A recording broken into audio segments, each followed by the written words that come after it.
You're listening to the Shit You Can't Make Up podcast, a conversation with friends, hosted by Marisol Sanchez.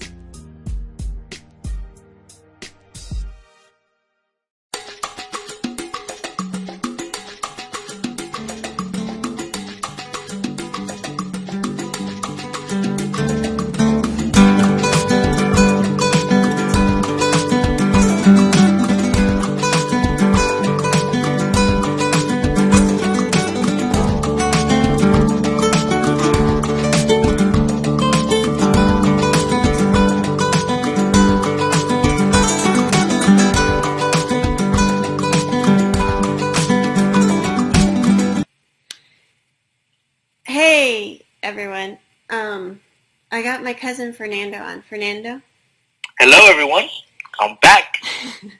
I did get feedback. I did get a lot of feedback on the one show we did. We did this show, or episode, or whatever you call these things, therapy sessions, with you. And it was, the common thing was that people liked that you challenged me on my shit, which I guess is good. And so we wanted to do another episode or get together again, and we thought that we would stick with the whole Latina thing. I love it. Yeah. And so texting today, trying to talk about what we were going to do tonight. I don't know how it came out. It was both of us, right? Came up with, or you said something. I said, oh, let's broaden it up and do it about money. I don't remember what you said. I said, you asked me what should it be about, and I said we should talk about how Hispanic families, what do they do, whether it's a lack of, or how do they set up their kids for college financially, pretty much. Yeah, that's what you said. And then I said, oh, let's make it broader. Let's talk about Latins and money. Because I think there's some funny stories to be told about just, my observation having, 1 foot growing up Latina and then, being in suburbia. The difference, you know what I mean? I'm going to get myself in trouble. That's the whole point of this whole podcast, to get you in trouble. Yeah.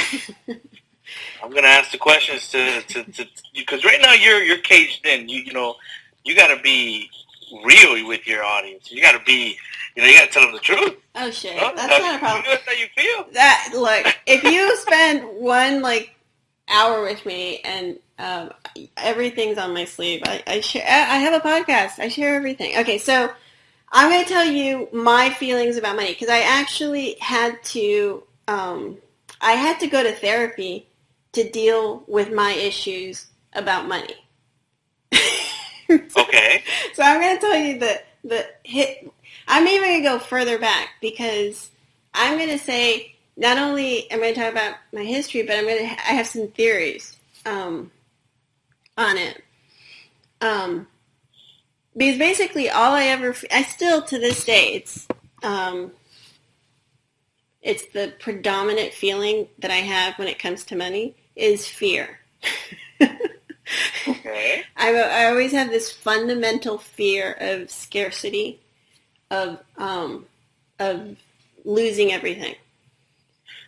But tell me, where did that come from? Because you say that you've always had this feeling. So if you've always had this feeling about losing or scarcity about money, then I would assume that you've always had money.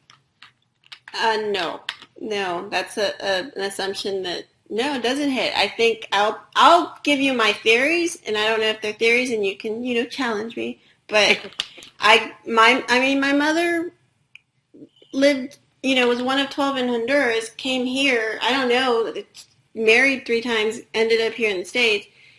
When I was born, she was a single mother. She wasn't. She was a one income with 3 kids. So it was paycheck to paycheck. And she did a great job. Now that I'm a mother, I have to give her all the credit in the world. She worked hard. She always worked hard. But it was paycheck to paycheck. A flat tire could set us back. I hear you.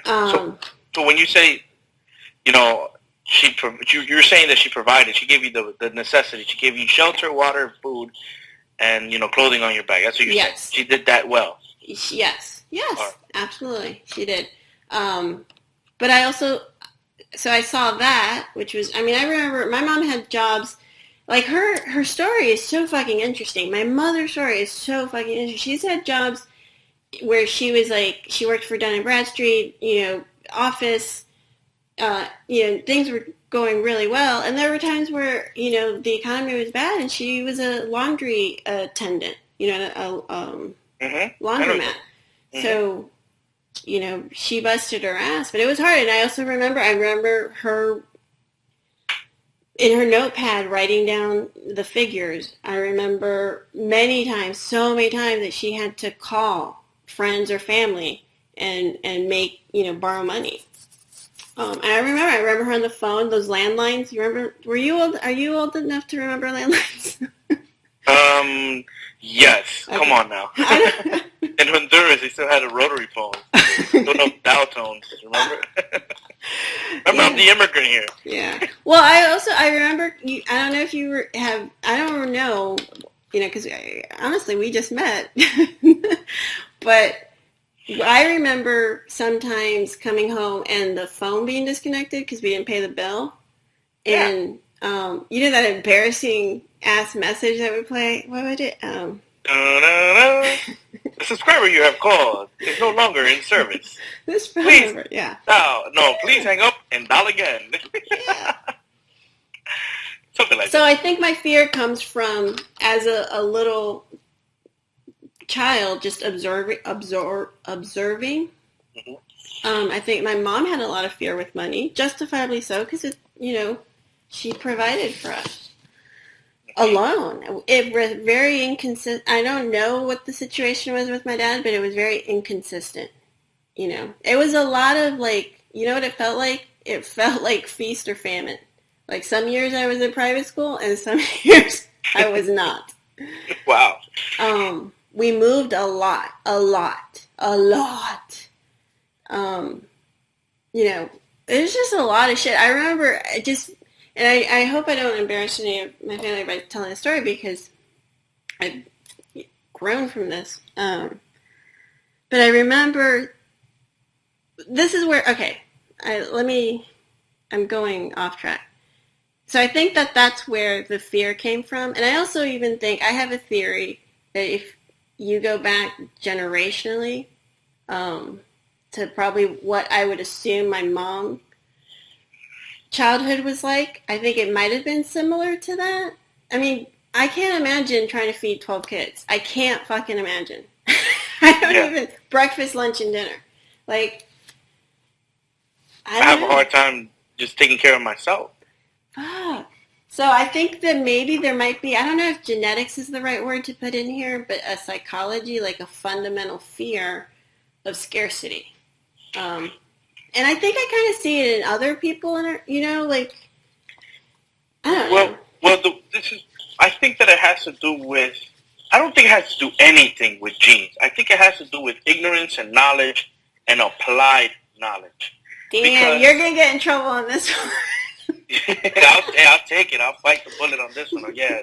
Because, for example, I think that in general, in the United States, right, in general, forget being Latin, we're not taught how to deal with money. We understand what money is, and we understand the concept of, you know, go to school, get educated, get a job, make money, right? But we're never taught how to efficiently manage that money. So, because, you know, you should have a house of foundations, you know, like you should have income coming in, you should have money saved up in case of a rainy day, and you should have a retirement. And in case something happens to you, like a life insurance if you have kids, etc. But what I'm trying to get at is that I think it has directly to do with ignorance. I think it's because maybe for generation after generation after generation, we've been broke, right? And so how can a broke person teach? It's like the blind leading the blind. Let's think about this for 1 second. I'm broke. I've always made less than $25,000 a year, for example. I have my daughter, And I never made throughout the life of her, like as growing up to be an adult. All she knows is $25,000. Boom, she goes to college and she makes money, but she doesn't even know how to manage that money. We're like really poor NFL players. Now, because now rich families, right, affluent communities and affluent families, don't you think that they, some way or another, they know how to manage their money? Because look at lottery winners. Lottery winners, boom, they're millionaires or whatever, they're rich. But sometimes they get themselves even into bigger debt because of the lottery winnings. There's articles about that in the whole nine. Well, so I think it just has to do with ignorance. We just... It is, but I think that leads back to our culture, though, because I'll tell you, I go down to Miami. I got feedback. Do you hear that? Yeah. I go to Miami to visit my mom, and I made this observation. I remember telling my friend, I was like, man, you hear a lot of bad credit commercials, like things for bad credit, when you go down to Miami, like on the radio, the commercials. You're right. And I don't hear it here where I live. Like, you don't see, and I do think that's cultural. And I completely think what your point is valid, that it's a lack of an education. I look at it, the lack of education. I feel like every generation is doing better, and that's the goal. Yes, but let's go back to what you said originally. You said you think it's genetics. No. I said I don't know if genetics is the right word. I want to say I think there's a fundamental fear when you come generation after generation with scarcity. And I'm making assumptions because I don't know what really it was like, but I would assume, that it was hard to you know what I mean? I don't know. I don't think I know what you mean. I'm thinking. I put myself in Lita, that's my grandmother's shoes, with 12 kids. From what I know, she was a single mom because I don't even know my grandfather's name. Okay, I don't even know if they were married. I don't think they were, actually. She had 12 children. 12 that we know of. There's a small debate. There might have been 14. Mm-hmm.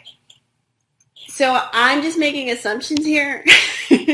I'm going to assume that those 12 children, at times, money was very, very, very, very scarce. And so there was a fear that was born, and kind of, I don't know how far back. I don't know. I'm only going 2 generations for me back. And I'm not making it an excuse. I do agree with you. I think we have to get educated. I had to get educated. I'm still getting educated. Like I told you, I wasn't taught. I will use myself as an example. I was not taught, not in school, anywhere, how to balance a checkbook, which I know sounds really stupid, but thousands of people in the United States. It's a practice. You have to practice at it, and when you don't have, a cushion, you need to know how to do that. So there's that. There's investing. There's the whole thing. Money makes money. But again, I think every generation is getting better, I feel. Because the education's available to anyone, the resources out there. You just have to, I don't know. I have to disagree with you on this one because I do agree with the resources out there, and that I think you're very positive when you say that every generation is getting better. I have to disagree with that a little bit because I don't think that every generation is getting better. Because it's on you.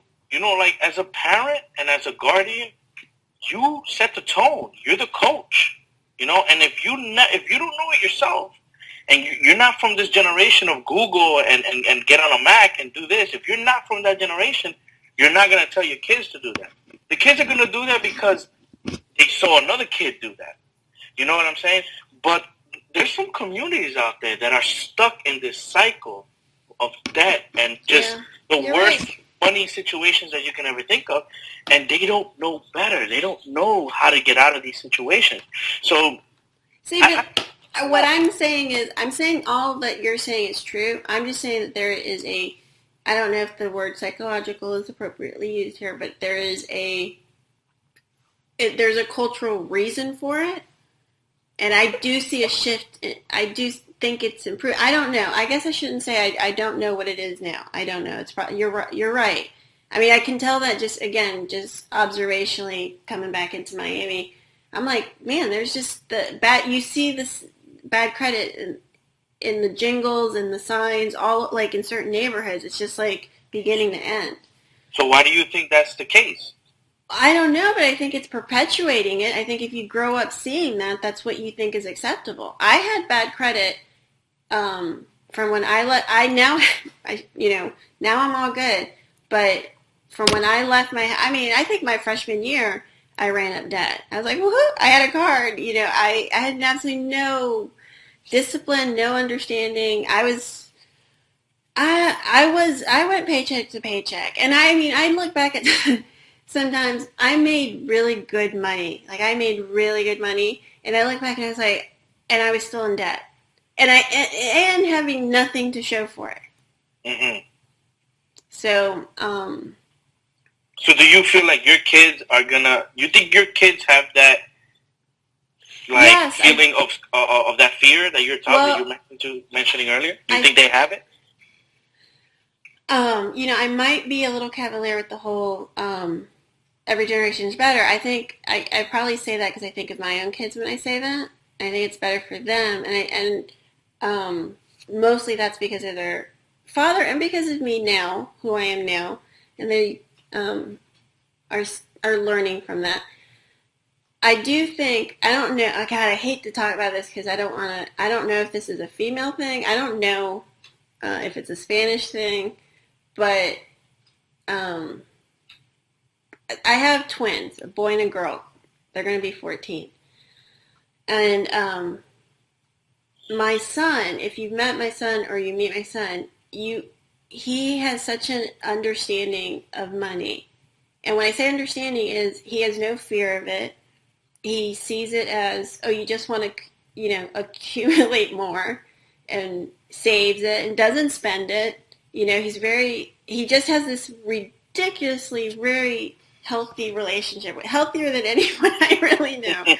And then he has this twin sister who is now learning. She's, babysitting and stuff like that. And so she's starting to have to use her own money for things. And she didn't understand for a long time, the concept of, okay, we're trying to stay on a budget, like that just was, and that was how she was raised. It's not on her. But it changed after the divorce, and it was suddenly like, what? And she's getting it, but I do feel like she has fear about money, and she probably gets that from me. It's probably something I've passed down to her, because I have fear, Of course. Think about it for a second. Every kid is always, an uncle comes around, and here's $1, and the kid has $1. What does a kid, think about this for a second, and people that are listening to this, especially if you're Latin. Every little kid, you're giving a little boy, 2-year-old, 3-year-old, 4-year-old $1. What does the kid do with that $1? Right? Does he keep it? Does he want to buy candy with it? Does he try to save it? And you have to think about that for a second. Like, number one, where does that come from? If you never taught this kid, if you never gave this kid $1 in his life, right? And all of a sudden he has $1 and look at his reaction. Where did that come from? First of all. Secondly, you got to ask yourself, did I teach him that? Is that something that he sees a need? Does he say, because every kid, every time you take him to the supermarket, you always tell him no, right? For the most part. No, we already have. This is what happens in my house. No, no, no, no, no. Oh my God, just put it in. You know what I'm saying? I know parents that take the time and they don't care. I might be that type of parent where they don't care how old the kid is. Like, they explain it. Like, I see myself with Alice, my daughter, like, sitting down with her. I don't care how young she is, and saying to her, look, I understand that you want this, but you got to understand from a very early age what is a want and what is a need. And where do we live now and a reality? I don't want my daughter at the same time to have fear of money or scarcity, like you said, but understand that things have value and cost things. You know what I'm saying? So Well, I think it's a relationship. I think that this is my opinion now at 42. If this was with everything I've had to learn, because I had to learn. What happened to me was I got married. I was successful before I got married. Got married. Got divorced. And when I was divorced, I honestly did not know anything. I didn't know nothing was in my name, but I knew nothing. I signed things. I was just not smart. But in all honesty, 100% honesty, I gave up everything so happily when I was married to not have to think about the bills all on my own. You know what I mean? Like, I gave that, I put myself in that position. And that's something that I'm trying to teach my kids, my girls specifically. Don't do that. Always, I don't care. Don't do what? Don't do what? Give up your role in finances. Always maintain your own checking account. Know what's going on in your house as far as money and taxes and how you. But see that again, I wasn't educated enough to have any of those conversations. I was happy to just trust someone else because I still believe knew much more about that than I did. But I had to learn. When I got divorced, I had to and I was in therapy. I had to go to therapy. I would have Fernando. I would have panic attacks to look at my checking account, even knowing that I had money in my checking account. But just the process to look at it, my heart would start to I just hate anything related to money. I hate sitting down and thinking about it. It's like I go hysterically blind when. What do you think helped you overcome that? Because let me relate to you a little bit there. When I was going through college, I was making, I think it was less than $25,000, but I was on my own, paying rent, the whole nine. So I was literally paycheck to paycheck. The same conversation you just said about your mother. So I know exactly how you feel. I would hate to look at my bank account balance because I just knew it was literally $50. I would get a paycheck, boom, bills would be paid, and then back to $50. It was that bad. So I know where you're coming from, and I had to get over that. See, I'm still in the process. It's taking it because this is again something I think it's just sorry, it's just I'm sorry, I got distracted. What was I saying? What was the how you get over it? So I got divorced. When I got divorced, I realized I had to, I'm so sorry, let me shut this off. I had to, give me 1 second. Remind me to come back in at the divorce part. I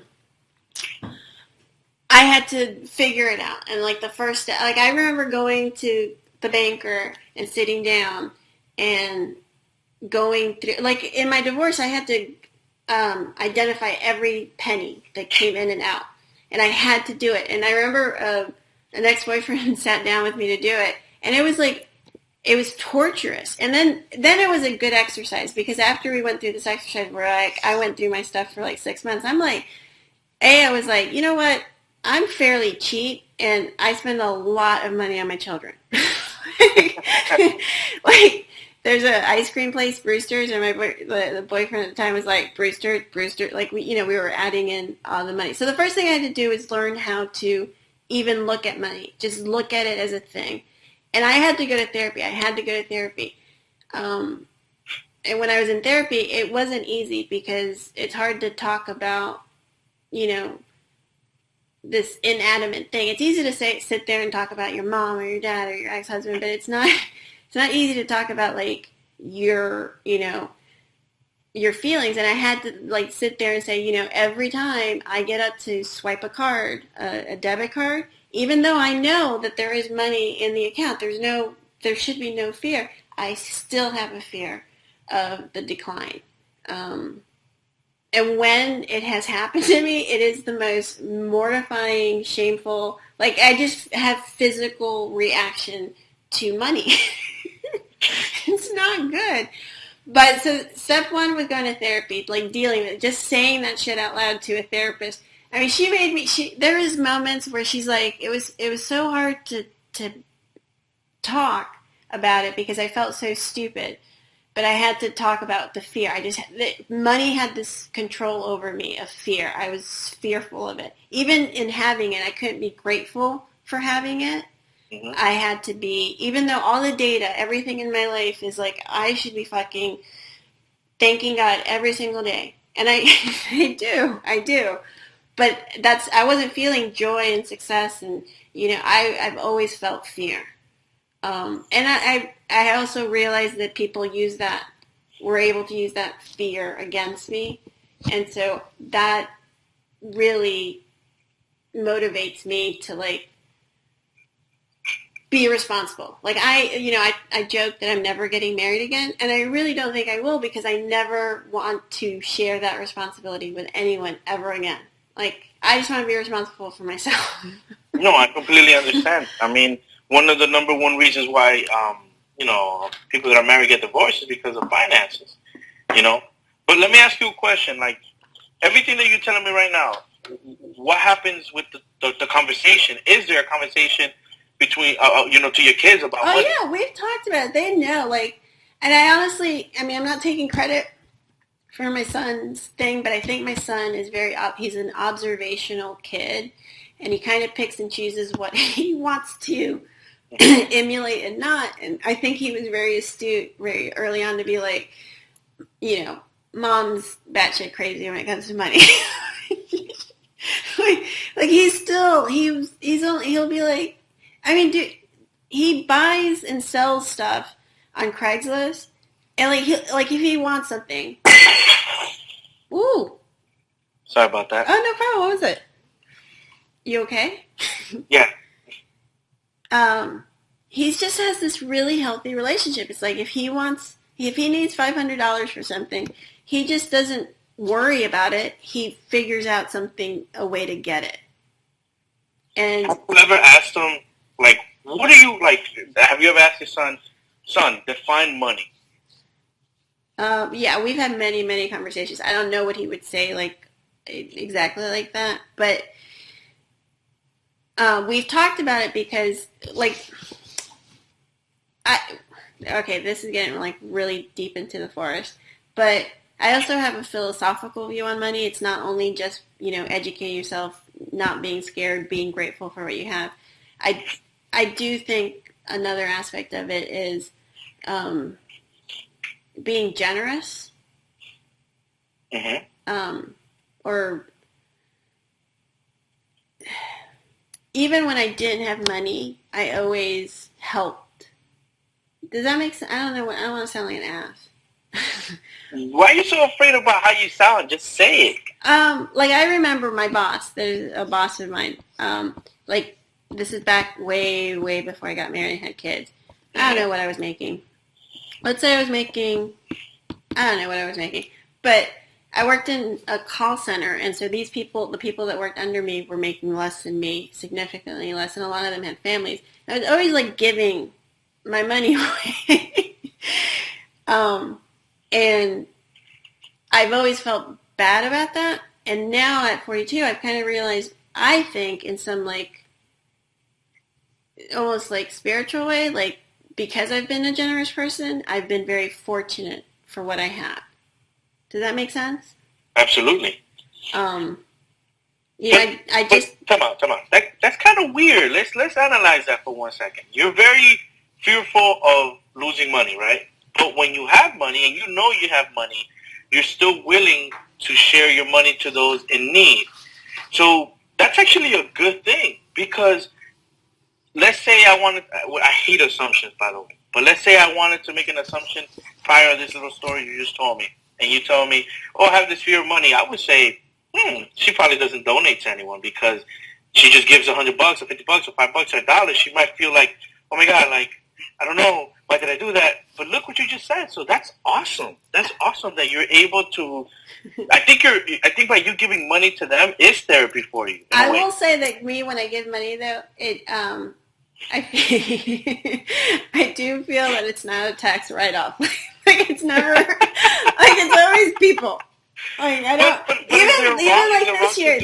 I mean, like right all day every day. Wait, no, I didn't hear you. But like even this year, I just today got a tax thing for something I gave, and I was thinking to myself, there's another like donation I made, but it was to a person. I'm like, shit, I can't write this off. Like, I don't know. But I kind of feel like it's money now. When I say I had fear, I can kind of say it in the past tense. I don't feel as fearful about it anymore. I think I have a healthy relationship with it today. Some things still trigger me. It's not, but it's something I definitely feel like I've conquered. Does that make sense? Yeah. Let me ask you a question. Do you play Monopoly or have you played Monopoly? Yes. My children and I have played hundreds of games. My kids, my son, they all love it. We should probably play it more often, actually. Yeah, we all... And how are you with Monopoly money? I'm out pretty quickly. Are you generous? Are you like, you know what? I'm going to buy you a little house. That sounds too... It's not... Like, I'm not selling myself as someone that's generous. I'm generous and I was uneducated / I was fearful. Like, which was not a great combination. You just want to end the game because you know it takes forever to play it. Like, oh. But, no, it's all, it's all good. I think, no, what I say about each generation is better. Like, don't you think Alice is just going to be better at everything? Because you're going to impart your shit on her, but you're going to try to impart as little as possible, and then learn from your own shit and help her navigate her way into not repeating the shit. This is what I call the program shit you can't make up. I mean, okay, I do agree with you 100%. Like, how can I, after everything that I learned, and after all the battles I've had, and after all the, mistakes that I've made with money and debt and the whole nine, how can I not sit down with my daughter in her phases of life and just explain it to her? I think that's all it is, just education. Like, explain it to your kids. So now I want to ask you a question, which it kind of bothers me, this topic. And why is it that Hispanic families, whether first generation or second generation, I feel like parents are not preparing their kids financially for college? What's up with that? Honestly, I'm going to be honest with you. I think they can't afford to. I don't think I think it's part of the culture and the bad credit thing. We talked about that. But I think the cost of living has gotten so much higher. I'm not good at these terms, but you know what I mean? And the dollar, but they still want the same stuff. They still want the iPhone. They still want, so they put stuff on credit, and I don't know.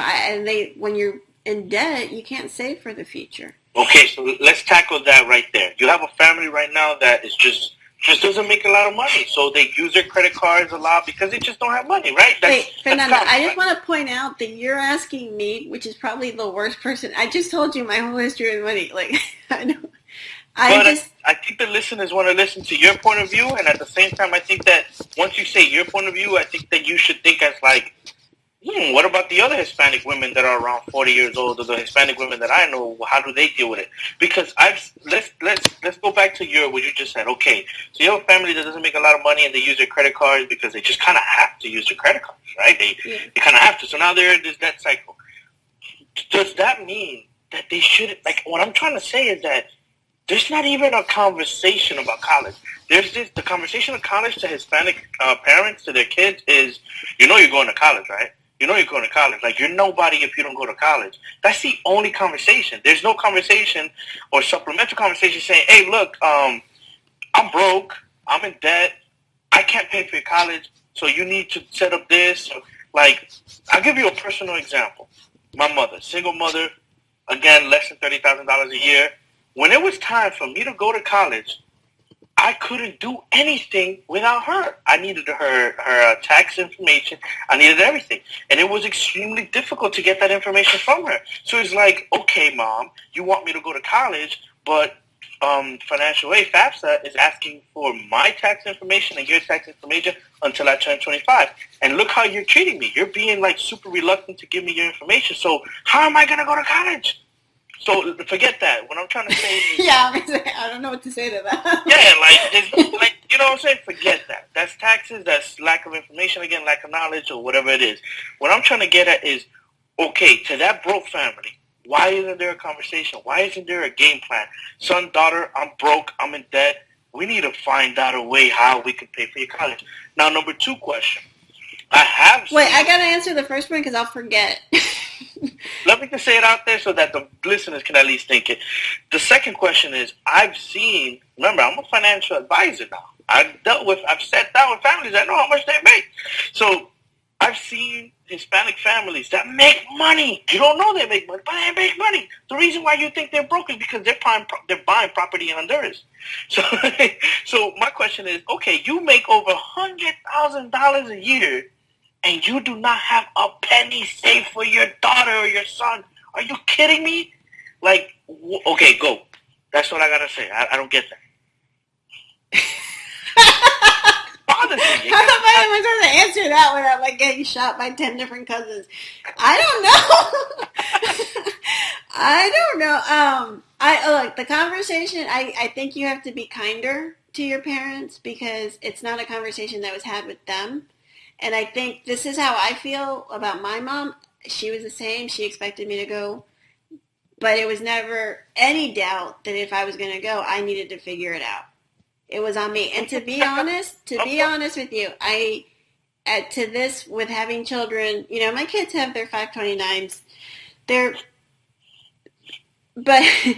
all that being said, I appreciate a little bit that the responsibility was on me, because I do think as an employer, as someone who I've seen a generation of kids come out of college who just think, oh, I deserve $30,000 and 2 weeks off, and I can't staple something because I graduated from XYZ 3 months ago.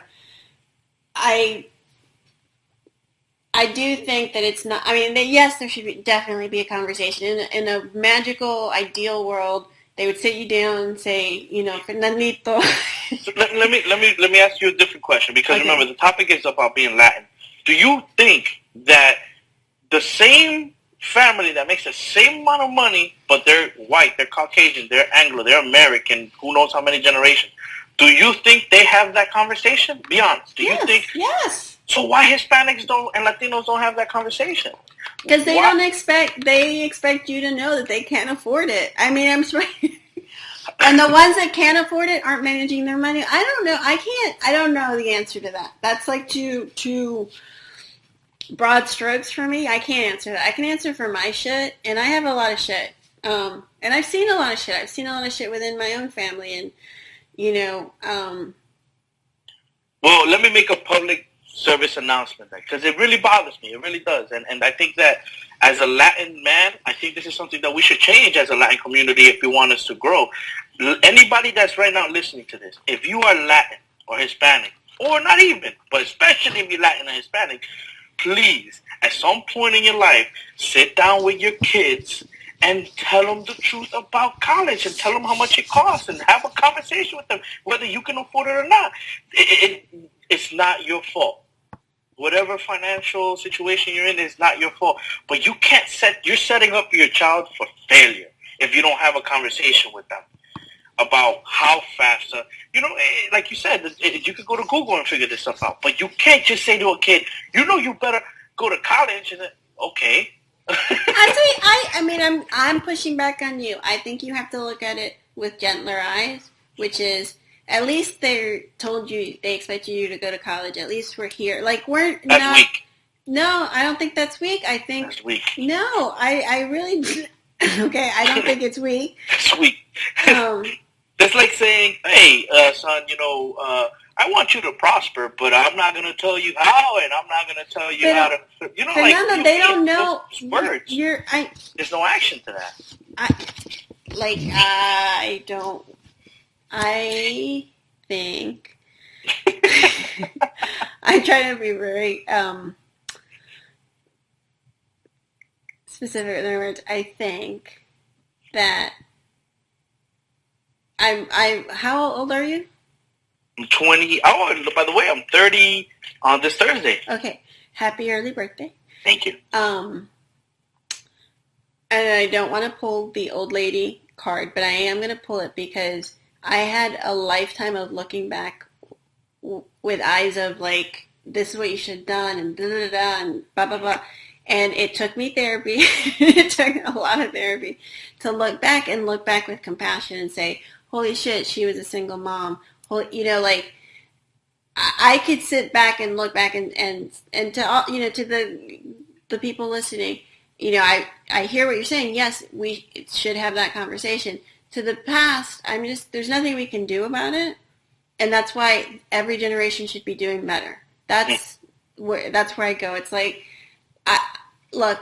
I give them props for getting us here. Like, I look at my kids and I'm like, you would not be here if it wasn't for my mother. True.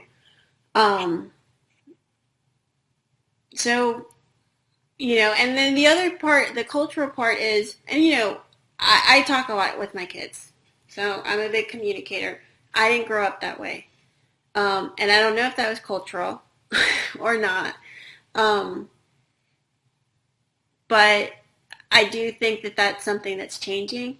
I feel like, people have more connection with their family and talk and, I don't know. Here I am being so pro-Latina. Anyway, I don't know. I feel like we probably could have offended many people with this, but I'm not sure. I don't think, if you're listening, you feel offended, I don't even think that you should feel offended because, number one, and this is just me, I'm not representing my cousin and her show at all. This is me, my opinion. I'm going to say what I got to say, and that's my opinion, and at the end of the day, you can like it or you can dislike it, and that's okay. And I kind of want you to have a conversation and write in her comments and say, I don't agree with Fernando at all. Or I want you to say, yeah, I do, because it sparks a conversation. As long as we're talking about it, that's all I care, first of all. Secondly, it's something that bothers me because, number one, it didn't happen to me, and I agree with you 100%. Like, I should be more empathetic in that sense, and I should feel like, should be grateful that I came here and they brought it because I could have been in Honduras and stuff like that, the whole nine. And I love living in the United States, and I've been to Honduras plenty of times. And I love Honduras, but I like living in the United States. So, so hashtag don't vote for Donald Trump. Hashtag do not vote for Donald Trump because I'm going to get, I was about to say evicted, I'm about to get deported. So please. But the thing is that I really don't think I've offended anybody. No, I'm probably being far too sensitive because it's, money is not an easy conversation to have. In polite society, you don't talk about it. Time out. What? The reason why it's an uncomfortable thing to talk about is because you've been conditioned that way. Yes.